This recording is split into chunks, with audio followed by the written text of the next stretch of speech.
चल सुर किसे कहते हैं और अचल सुर किसे कहते हैं? चल सुर क्या है, अचल सुर क्या है?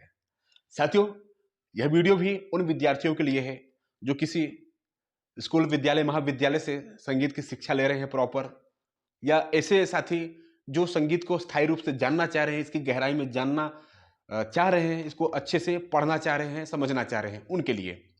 इंडियन म्यूजिक गुरु चैनल पर वीडियो देख रहे हैं सभी संगीत प्रेमियों एवं कलाकारों को नमस्ते, प्रणाम, आदाब, सत श्री अकाल। कैसे मेरे प्यारे प्यारे साथियों, उम्मीद करता हूं कि आप सब बहुत ही बढ़िया होंगे, बहुत ही अच्छे होंगे।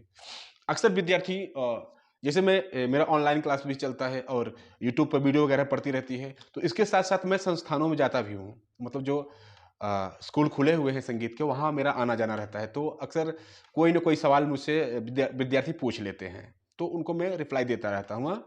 तो एक एग्जाम था, तो वहाँ पर एक बच्ची थी, तो यही सवाल वो नहीं कर पाई थी, हल नहीं कर पाई थी। तो आकर मुझसे बाहर पूछी कि सर ये क्या, इसका मतलब क्या होता है? तो मैं उसे बताया। तो मैं सोचा कि आपको भी शेयर करना चाहिए, हाँ, कि चल स्वर अचल स्वर होता क्या है।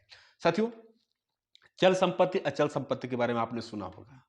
सेम वही चीज यहाँ भी है, सेम वही फंडा लिया गया है कि चल मतलब जो चल सके, अपने स्थान से हिल डुल सके। जैसे पैसा कौड़ी, जेवरात वगैरह, गहने वगैरह आप कहीं ले जा सकते हैं और ले आ सकते हैं, लेकिन जमीन वगैरह, भूमि वगैरह आप कहीं नहीं, ना तो ले जा सकते हैं ना तो ले आ सकते हैं। तो ये क्या हुआ?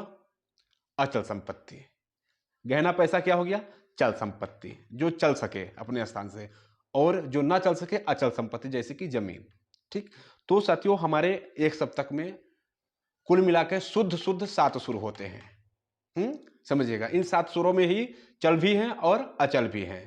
तो कितने होते हैं? पूरे मिलाकर 7 सुर होते हैं, जिनमें से 2 अचल होते हैं जो कि अपना स्थान नहीं छोड़ते, हाँ? और 5 ऐसे होते हैं जो कि अपना स्थान चेंज कर लेते हैं, यानी कि उनका रूप चेंज हो जाता है, बदल जाता है उनका रूप। ठीक। जैसे कि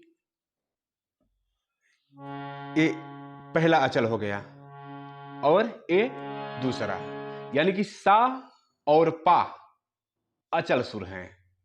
हाँ? सा और पा क्या है? हमारे सप्तक के अचल सुर हैं। अब बच रहे हैं 5 आपके। 5 कौन कौन से? रे, गा, मा, धा, नी। रे, गा, मा, धा, नी। सा पा क्या हो गए? अचल सुर हो गए। फिर रे, गा, मा, धा, नी चल सुर हो गए। कहने का मतलब कि इन 5 सुरों का रूप चेंज हो जाता है, यानी कि अपना स्थान छोड़ देते हैं। कहने का मतलब जैसे ऐसा है, तो इसका ना तो कोई तीव्र है और ना ही कोई कोमल है, तो अपना स्थान चेंज नहीं करेगा ये। और इसी तरीके से पा का ना कोई तीव्र है और ना ही कोई कोमल है, तो ये भी अपना स्थान नहीं चेंज कर रहा है। बट अगर हम रे को देखें तो ये शुद्ध रे हुआ, हाँ, और इसके जस्ट पहले जो सफेद है वो आपका कोमल रे हुआ। तो इसी का रूप ये हो गया, तो अपना स्थान ये चेंज कर दिया। हाँ, चाहे इसे रे माने चाहे इसे रे माने, आपका 2 में से 1 रे, मतलब 2 रे हो गए आपके, तो स्थान चेंज कर दिया। ठीक। उसी तरीके से जैसे गा है, तो गा का भी कोमल एक गा होता है, तो इसका भी स्थान चेंज हो गया। हाँ, जैसे माँ है, तो माँ का एक तीव्र होता है। हाँ, माँ का तीव्र होता है। जैसे रे का कोमल हुआ, गा का कोमल हुआ, बट माँ का तीव्र होता है। हाँ, तीव्र माँ, जो जस्ट सटा हुआ ऊपर है, ये तीव्र माँ हो गया।